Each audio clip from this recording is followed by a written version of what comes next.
सल्लल्लाहु अला हबीबिही मुहम्मद व आलिहि व अस्हाबिही अजमाइन। अस्सलाम वालेकुम माय यूट्यूब फैमिली, कैसे हैं आप सब? आई होप आप सब ठीक ठाक होंगे, खैरियत से होंगे, मज़े में होंगे। हम भी अल्हम्दुलिल्लाह बिल्कुल ठीक ठाक हैं, खैरियत से हैं। उम्मीद दुआ है कि अल्लाह ताला आप सबको भी शाद और आबाद रखें।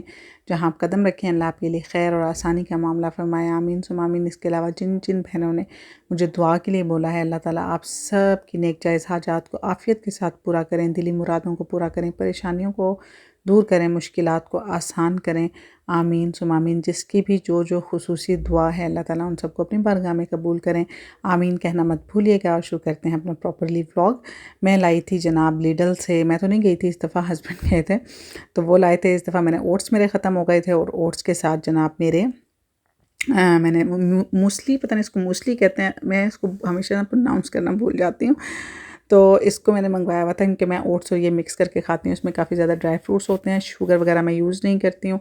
और साथ में दूध जो है वो मैं सिन लैक्टोस यूज़ करती हूँ। इसका भी मैंने पढ़ा था क्योंकि मेरा बेटा पीता है, उसको एलर्जी है लैक्टोस के साथ, तो वो सिन लैक्टोस पीता है। तो उसमें मैंने गूगल से सर्च करके उसकी सारी रिसर्च पढ़ी थी कि जिन लोगों को डाइट करनी होती है तो वो सिन लैक्टोस मिल्क यूज़ कर सकते हैं, वो डाइट के लिए अच्छा होता है। तो मैं फिर उसको यूज़ करती हूँ। नाश्ते में दोनों चीज़ें ज़रूर लेती हूँ। मैं पहले भी बता चुकी हूँ कि प्रोटीन और फाइबर दो चीज़ें बहुत ज़्यादा ज़रूरी होती है जब आप डाइट कर रहे होते हैं या अपना वेट लूज़ करना चाहते हैं, बिकॉज़ ये आपके स्टमक को फुलफिल रखते हैं और आपका पेट आपको भरा भरा महसूस होता है। आपको यूँ लगता है कि आपने काफ़ी कुछ खाया हुआ है और आपको भूख फील नहीं होती। अच्छा, भूख अलग चीज़ है और क्रेविंग अलग चीज़ है। हमेशा याद रखें, अगर आपको डाइटिंग करनी है ना तो फिर आपको क्रेविंग्स पे काबू पाना पड़ेगा। भूख तो चलें आप किसी न किसी तरीके से कंट्रोल इंसान कर लेता है। मतलब जैसे आप प्रोटीन आप खाएंगे या इस किस्म की जब आप हैवी चीज़ खाएंगे आपका स्टमक फुल होगा, आपको भूख नहीं होगी। लेकिन क्रेविंग जो है ना वो भूख से अलग होती है। वो बेशक भूख हो या ना हो, बस आपका दिल चाह रहा है कि मैंने ये चीज़ खानी है, तो हम ओवर ईटिंग भी कर लेते हैं। इस वजह से क्रेविंग्स पे काबू पाना बहुत ज़्यादा ज़रूरी होता है जब आप स्पेशली डाइट कर रहे होते हैं। खैर, मैं कोई प्रॉपर डाइट तो नहीं कर रही हूँ, लेकिन यह कि अब मैंने नाश्ता करने की आदत बनाई है। मैं नाश्ता नहीं करती थी। मैं दोपहर को, हम काफ़ी लेट उठते थे और दोपहर को उठ के खाना खा लेते थे।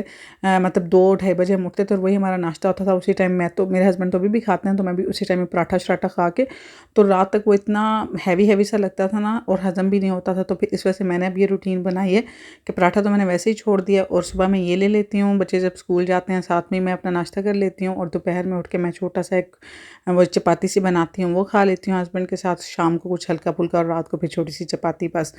तो अल्हम्दुलिल्लाह आई फ़ील बेटर। मुझे यूँ लगता है कि मेरा स्टमक जो है ना वो अच्छा वर्क कर रहा है। तो जब आपका स्टमक अच्छा वर्क कर रहा होता है, चीज़ों को हज़म कर रहा होता है, डाइजेस्ट कर रहा होता है, तो ऑफ़ कोर्स आप जो है ना आहिस्ता आहिस्ता बेहतरी की तरफ आना शुरू हो जाते हैं।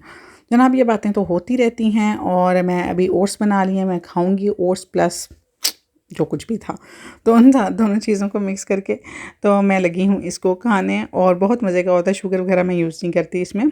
तो आप लोगों को भी ज़रूर नाश्ता करना चाहिए, नाश्ता बहुत ज़्यादा ज़रूरी होता है। अच्छा, मैं ना कल टिकटॉक पे एक बड़ी अच्छी सी पोस्ट देख रही थी, तो मुझे इतनी अच्छी लगी ना, तो मैंने कहा कि मैं ना आपके साथ शेयर करती हूँ। लिखा हुआ था कि आपको कैसे पता लगेगा कि आपके रिश्तेदार जो है ना वो आपके ख़िलाफ़ बातें करते हैं। मतलब कैसे आप जान पाएंगे कि कौन सा रिश्तेदार जो है वो आपके हक़ में है, कौन सा आपके ख़िलाफ़ है, क्योंकि आपके मुंह पे तो सारे ही अच्छे होते हैं, जो भी आपको मिलता है बड़े अच्छे बड़े प्यार से मिलता है। तो लिखा हुआ था कि इसका अंदाज़ा आप रिश्तेदारों के बच्चों से लगा सकते हैं, क्योंकि बड़े तो मुनाफ़िक़त जानते हैं लेकिन छोटे बच्चे मुनाफ़िक़त नहीं समझते। अगर तो बच्चे आपके साथ खुशदिली से, प्यार से मिलते हैं, मोहब्बत से मिलते हैं, इज़्ज़त से मिलते हैं, उनकी बच्चों की एक बॉन्डिंग अलग होती है ना।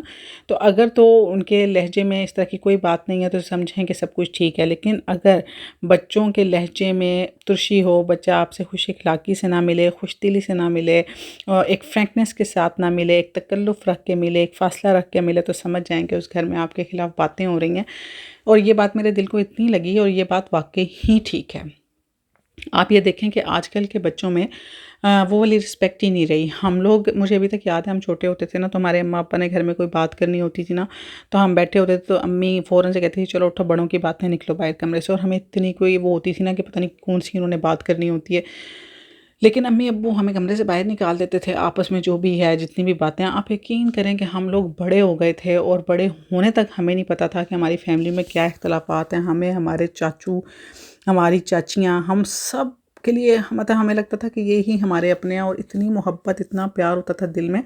और जैसे जैसे फिर हम बड़े हुए, ख़ुद हमने लोगों के रवैये देखे, ख़ुद हमने जज किया कि ये चीज़ गलत हो रही है, और हम अम्मा अब्बा को कहते थे, लेकिन हमारे अम्मा अब्बा ने कभी हमारे सामने ना किसी चाचू किसी चाची के बारे में, मेरी अम्मा ने कभी अपनी सास, अपनी देवरानी जेठानियों के बारे में, जेठानी तो खैर अम्मी की थी नहीं, अम्मी सबसे बड़ी हैं, तो अपनी देवरानियों के बारे में मैंने आज तक अपनी अम्मी के मुंह से कोई लफ्ज़ नहीं सुना। होते होंगे इख्तिलाफ़ात, बाहर के लोगों से हमने सुने हुए हैं कि बहुत कुछ मतलब होता रहा, ज़ाहिर होते रहते हैं, फैमिली है, बर्तन से बर्तन टकराते रहते हैं, लेकिन हम तक आज तक कोई बात नहीं पहुंची। अभी तक अम्मी ने कभी नहीं हमें कहा कि ऐसा हुआ था, ऐसा हुआ था, फ़लाँ ने मेरे साथ ऐसे किया था, कभी नहीं। और यही वजह, आप यकीन करें कि हमें पता भी होता है, हमें अब तो हम खुद भी देख रहे होते हैं, हमें नज़र भी आ रहा होता है कि फ़लाँ गलत कर रहा है, लेकिन हमसे अब वो होता ही नहीं है कि हम उनके साथ बदतमीज़ी करें, हम उनके आगे मतलब ज़ुबान चलाएं, हम उनसे कुछ कहें। हमारे दिल में फिर भी वही होता है, कोई बात नहीं, बड़े हैं, कोई बात नहीं, खैर है। हम फिर भी वही प्यार, वही मोहब्बत जो माँ बाप ने बचपन से दिल में डाल दिया ना, वो फिर नहीं ख़त्म होता।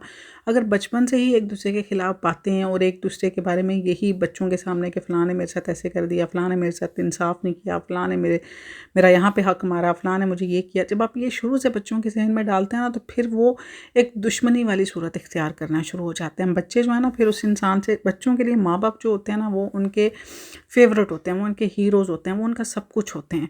और फिर जो आपका सब कुछ हो, अगर उसके साथ ज़्यादती हो रही है, उसके साथ कोई गलत कर रहा हो, तो फिर चाहे बच्चा हो या बड़ा हो, कोई भी बर्दाश्त नहीं करता ना, जिससे आप मोहब्बत करते हैं।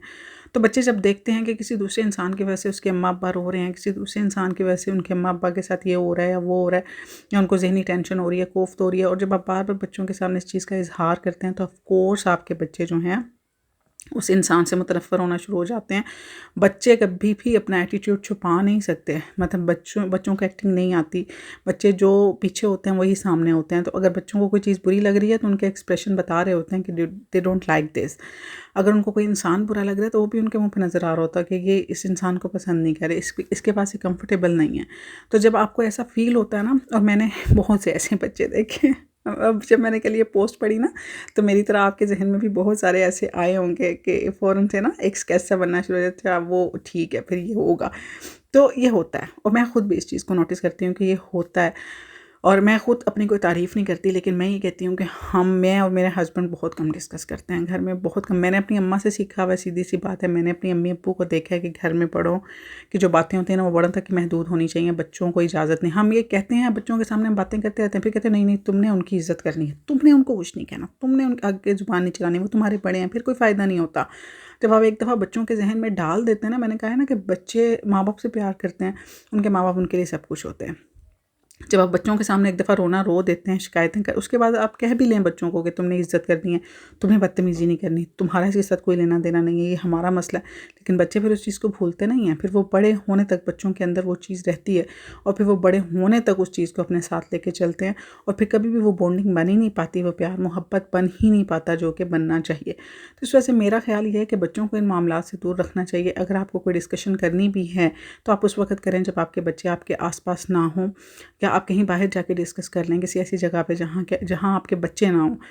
हाँ, हत्ता कि मैं तो कहती हूँ कि हस्बैंड वाइफ, मेरे और मेरे हस्बैंड के काफ़ी ज़्यादा मतलब ना इख्तिलाफ़ात होते थे, बहुत ज़्यादा एक लड़ाई झगड़ा रहता था, ज़ाहिर है हर घर में होता है। लेकिन अब हम दोनों ने इस बात पे कंट्रोल किया है कि हम अपने बच्चों के सामने हत्तल इम्कान कोशिश करते हैं कि हम एक दूसरे के साथ ना तो बहस करें, अगर बहुत कोई ऐसी नौबत आ भी जाए तो हम खामोशी इख्तियार कर लेते हैं, वो भी चुप कर जाते हैं, मैं भी चुप कर जाती हूँ, कि बच्चों के सामने हमारा बिहेवियर जो है ना, वो कम से कम इस तरह का टॉक्सिक ना हो कि बच्चों के जहन में ख़्याल आए कि मेरे अम्मा अब्बा के दरमियान में कोई इख्तिलाफ़ात चल रहे हैं, या अब्बा या उनके भाई के दरमियान में कोई इख्तिलाफ़ात चल रहे हैं, या अम्मा उनकी बहन के दरमियान में कोई इख्तिलाफ़ात चल रहे हैं। तो इस किस्म की बातें हत्तल इम्कान कोशिश करनी चाहिए कि हम ना करें। हमारे ज़हन में ये बड़ा होता है, ये तो बच्चे हैं, इनको क्या पता है, ये कौन सा सुन रहे होंगे। लेकिन आप यकीन करें, आपके बच्चे हर चीज़ सुन रहे होते हैं, आपके बच्चे हर चीज़ फ़ोकस कर रहे होते हैं। आपके बच्चे बेशक टॉयज़ के साथ खेल रहे हैं, लेकिन उनका ध्यान, उनका दिमाग आपकी बातों की तरफ है। तो हमेशा मैं कहती हूँ कि अगर आपको ऐसी बातें होती हैं, मैं ये नहीं कहती कि नहीं होती, हर जगह पे होती हैं, लेकिन अगर आपने ये बातें डिस्कस करनी है तो किसी ऐसी जगह पे करें जहाँ पे आपके इर्द गिर्द आपके बच्चे मौजूद ना हो।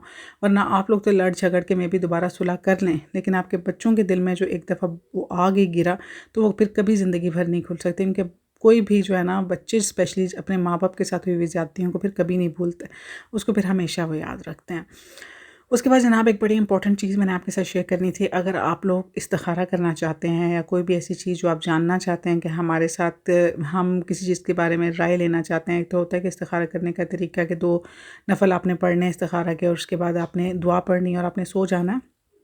लेकिन आज मैं आपको बहुत सिंपल तरीके से इस्तिखारा करना बताऊँगी कि आप सॉरी, अगर आपको कोई भी मसला है, किसी भी चीज़ में आपने अल्लाह ताला से मदद मांगनी है, आपको पता करना है कि इसके बारे में मैं क्या करूं, तो आपको इतनी क्लियर हिंट मिलेगी इसमें और इतना आपका फ़ौरन से आपको हेल्प पहुंच जाएगी, बल्कि बाकायदा हेल्प प्रॉपर आपको पहुंच जाएगी इस चीज़ को करने से। इसमें करना ये है कि आप ना रात को सोने से पहले, एक तो हमारी ये बड़ी आदत है कि मेरी अपनी भी है कि मैं रात को जब तक मोबाइल ना देख लूँ तब तक मुझे सुकून नहीं आता।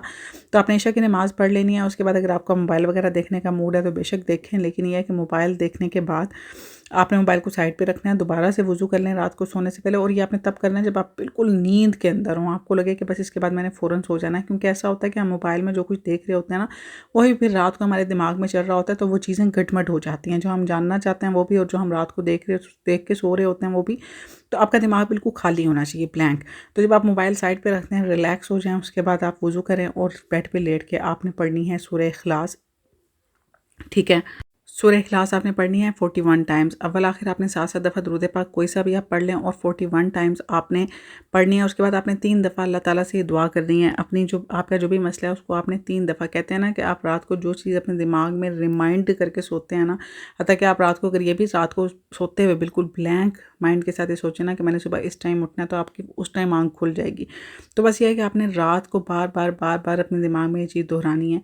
बल्कि 3 से 7 दफ़ा आप ये चीज़ दोहरा लें। अपनी जो हाजत है ना, जो भी मसला है, उसको 3 से 7 मरतबा आप दिमाग में दोहराएँ कि मुझे ये जानना है, मुझे ये जानना है, अल्लाह ताला मुझे ये जानना है, अल्लाह ताला आप मुझे बता दें, अल्लाह ताला आप मेरी मदद कर दें। तो सुबह आप इंशाल्लाह देखिएगा कि बहुत क्लियर इंडिकेशन, बहुत क्लियर इंडिकेशन के साथ आपकी जो भी हाजत है, जो आपका जो भी मसला है, उसके बारे में आपको गाइडलाइन ज़रूर मिल जाएगी। ठीक है, तो ये वाला वजीफ़ा मैंने आपके साथ शेयर करना था कि 41 टाइम्स सूरह इखलास, अव्वल आखिर 7-7 दफ़ा दुरूद पाक और उसके बाद 3 to 7 टाइम्स आपने अपने दिमाग में अपनी दुआ को, अपनी हाजत को रिपीट करना है बिल्कुल ब्लैंक माइंड के साथ कि मुझे ये जानना है, मुझे क्लियर इंडिकेशन दे दें अल्लाह ताला, मुझे क्लियर इंडिकेशन दे दें, मुझे इसके बारे में जानना है। तो इंशाल्लाह एक ही रात में आपका जो भी मसला होगा वो आपको ज़रूर पता चल जाएगा, उसके बारे में आपको गाइडलाइन मिल जाएगी। आपने इसको करना है और फिर मुझे ज़रूर बताना। आई होप आपको मेरी आज की वीडियो पसंद आई लाइक करें, कमेंट करें, चैनल को सब्सक्राइब करें, वीडियो को आगे भी शेयर कर दिया करें ताकि दूसरे लोगों को भी काम आए।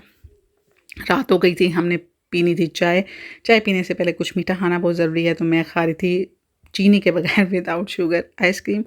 और बस हम ये खाएंगे, इंजॉय करेंगे, उसके बाद चाय पियेंगे और चाय पीने के बाद सोएंगे। तो मिलूंगी आपसे नेक्स्ट वीडियो में, तब तक रखिएगा अपना ढेर सारा ख्याल।